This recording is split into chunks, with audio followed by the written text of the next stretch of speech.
जब मैं 13 वर्ष का शरीर था तो शाम के माताजी से केवल बताया, पिताजी से तो हिम्मत नहीं थी क्योंकि बहुत कठोर स्वभाव के थे, तो उनसे डर लगता था बात करने में। तो माताजी से कहा कि माताजी हम कल बाबा जी बन जाएंगे।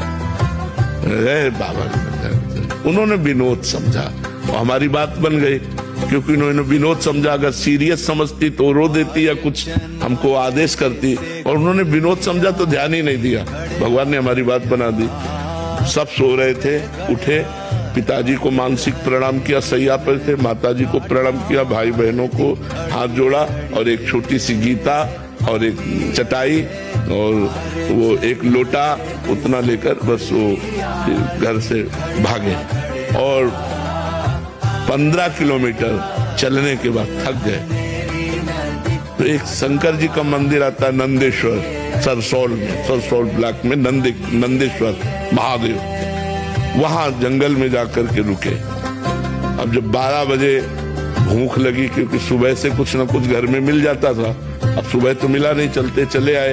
अब दोपहर के 12 बज गए, भूख लगी, तो पहली बार हमारे मन में प्रश्न उठा कि कैसे जीवन निर्वाह होगा, जीवन निर्वाह कैसे होगा, कहाँ रहेंगे, कहाँ जाओगे।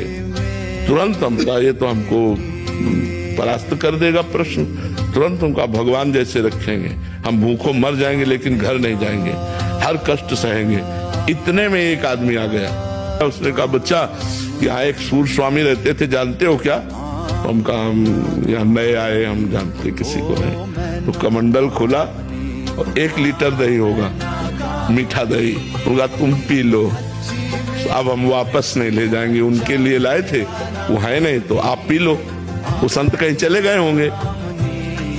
तो हमें सब कुछ लगे, हम कहा हम क्यों पी ले? बोले नहीं पी लो, महादेव जी की ऐसी इच्छा है। तो उसी लोटे में डाल के 3-4 लोटा निकला, छोटा लोटा था। और जब वो गए तो 1 लीटर दही में खूब छक गए ना, पर जो ही गए सो शंकर जी के ऐसे पिंडी को पकड़ के खूब रोए